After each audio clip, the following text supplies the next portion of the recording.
আমার মনে রাখার মতো কোনো ছবি সাকিব খান করেছেন এটা আমি বলতে পারবো না। আপনাকে আর আপনার আরেকটা পরিচয় আছে যে আপনি বেশ কিছুদিন যাবতই আপনি সিনেমার ক্রিটিক করেন, মানে সিনেমা রিলিজ পেলেই আপনি চলে যান নারায়ণগঞ্জে চলে যান।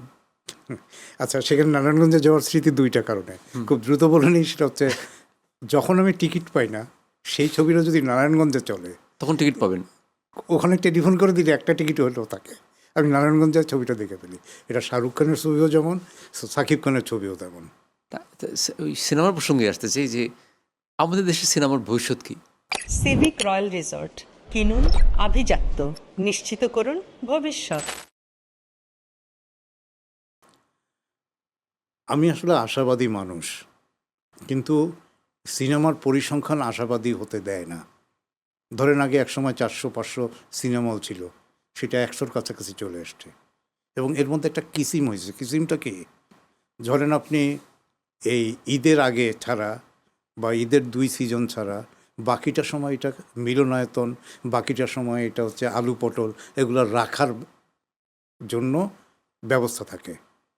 এরপরে এই 2 ঈদে এটা সিনেমা হল হিসেবে ব্যবহৃত হয়। এই রেকর্ডও এখন বাংলাদেশে আছে।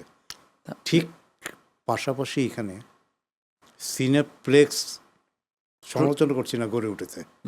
তো মধুমিতায় আপনি গেলে আপনাকে 110 টাকায় সর্বোচ্চ সুবিধায় আপনি সিনেমা দেখতে পারেন, কিন্তু সিনেপ্লেক্সে গেলে সেখানে 350 বা 400 টাকার কমে না। কিন্তু সিনেপ্লেক্স তো মানুষ সিনেমা দেখছে, কিন্তু একই সাথে একটু সামর্থ্যবান সেখানে একেবারে মুটে মজুর, তারা কুলি, দেখতে রিক্সাওয়ালা এরা দেখতে যায় কিনা। কিন্তু আগে সিনেমা হলগুলো ছিল সবার। সবার না হলে তো আসলে সিনেমা সার্বজনীন হয়ে উঠবে না। সেটা একটা। 2 নম্বর হচ্ছে, আমাদের একটি বড় অংশ ছিল সিনেমা করতেন না। বাইরের দেশের ছবি, বাইরের দেশের কাহিনী, মারদাঙ্গা, প্রচলিত ছবি ছিল এরকম, আমাদের গল্প ছিল না। কিন্তু এই এফডিসি জহির রায়হানকে পয়দা করেছে, আমজাদ হোসেনকে পয়দা করেছে, মহিউদ্দিন শাকের বা নিয়ামত সাহেবদের সূর্য দিগল বাড়ি এখান থেকে আসছে, অথবা সেই পেনশনের মতো ছবি আসছে। সেটা মাসুদ রানা হোক, এপার ওপার হোক, কুয়াশা হোক, এই ছবি এখান থেকে হয়েছে। কিন্তু তারাই আবার একসময় ডুবে গেল নগ্ন ছবি করার দায়ে। দুটোই বাস্তবতা। মানুষ মুখ ফিরিয়ে নিল। নেওয়ার পরে এখন যেটি হয়েছে, 2 ঈদ ছাড়া। না, দুই ঈদে তো আমার দেখা যায় যে আসলে দুই ঈদ ছাড়া কোনো সিনেমা হয় না। আপনার দুই ঈদেও দেখা যায় যে ওই সাকিব নির্ভর। সাকিব খানকে আপনি কীভাবে মূল্যায়ন করেন? দেখছেন তো, তার সব সিনেমা তো দেখেন, যেহেতু আপনি সিনেমার ক্রিটিক, আপনি দেখতে হয়। অন্তত গত 5 বা 7 বছরে বা আরেকটু আগে এসে তার সব ছবিই দেখি। কি তাকে আপনার মানে মূল্যায়নটা কি আপনার দৃষ্টিতে?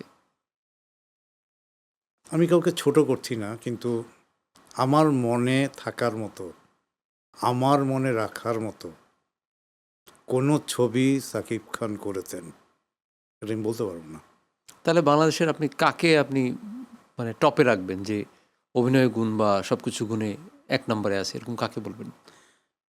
এই মুহূর্তে আমি এটা রাখতে চাচ্ছি না, রেদার দ্যান। মানে কেউ তো একটু নিশ্চয়ই আছে যে হয় এর চেয়ে ও একটু বেটার, বা ধরেন কেউই পারে না বুঝলাম, কিন্তু একজন তো একটু এগিয়ে থাকবে। সেটা তো আবার ওই যে, যদি কেউ থাকে তাহলে ওইটা আবার সাকিব খানই। দুটোই সমান সত্য। আমি ভালোবাসি না এর মানে এই না যে উনি নাই, উনি আছেন। এই যে হাওয়া, Second, রোহিত, এই সিনেমাগুলো আপনি দেখেননি? এটা হচ্ছে আমার বিশ্লেষণে, এগুলোর সমালোচনা আমি লিখছি। আমরা বাংলাদেশের শুনতে চাই। ছবির বাক বদল হচ্ছে। এই বাক বদলে ডিফারেন্ট যে ল্যাঙ্গুয়েজ, ভিন্নধর্মী ভাষা, যে ছবি মানেই নায়ক নায়িকা নির্ভর না, ছবি মানেই আইটেম সং না, ছবি মানেই ভিলেনের সাথে মারামারি না, ছবি মানেই চৌধুরী সাহেব না, মানে দেহ পাবি তো মন পাবি না, এগুলো না ছবি। ছবি হইতে হবে হাওয়ার মতো, ছবি হইতে হবে রইদের মতো, ছবি হইতে হবে প্রেশার কুকারের মতো, ইভেন দামাল। কখনো কি আপনি এই ছবি ভাবতে পারছেন এটা দামাল করছে? রায়হান রাফির সাথে আমার দা কুমড়া সম্পর্ক জিজ্ঞেস করেন, সে কখনোই আমাকে পছন্দ করে না, এখনও করে না। কিন্তু স্বাধীন বাংলা আইডিয়াটা দেখেন, স্বাধীন বাংলা বেতার কেন্দ্রের এখানে স্বাধীন বাংলা যে ফুটবল দল, ওই দলের যে একজন মানুষ, সেই মানুষটা এসে নারী ফুটবল দলের কাছে তাদের ৭১-এর সেই অনুপ্রেরণার গল্পটা বলছে। আর সেই অনুপ্রেরণার গল্প শুনে নারী ফুটবল দল পরে যে খেলাটা হয়েছে সেই খেলা জিতছে। না, এটা ভেরি গুড কনসেপশন।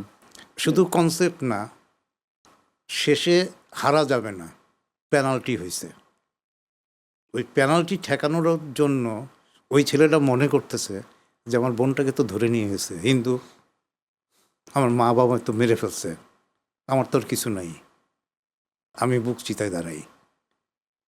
সিনেমাটিক জিনিস, কিন্তু এই যে এর ব্যবহারটা, সেই ব্যবহারটা তো করতে পারছে, এই ডিফারেন্ট জায়গায় যাবে, এটা আমি বিশ্বাস করি। এটা যাবে এবং আমরা আশাবাদী যে আমাদের বাংলাদেশের সিনেমা, বাংলাদেশের ক্রিকেট টিম যেমনভাবে অস্ট্রেলিয়াকে হারিয়ে একদম মানে অস্ট্রেলিয়াকে কুপকাত করে যেভাবে বুক চিতিয়ে দাঁড়ানো যেটাকে বলে, এটা যে করলো, ফিল্মও এভাবে যাবে। সিভিক রয়্যাল রিসর্ট, সবুজে ঘেরা আভিজাত্য।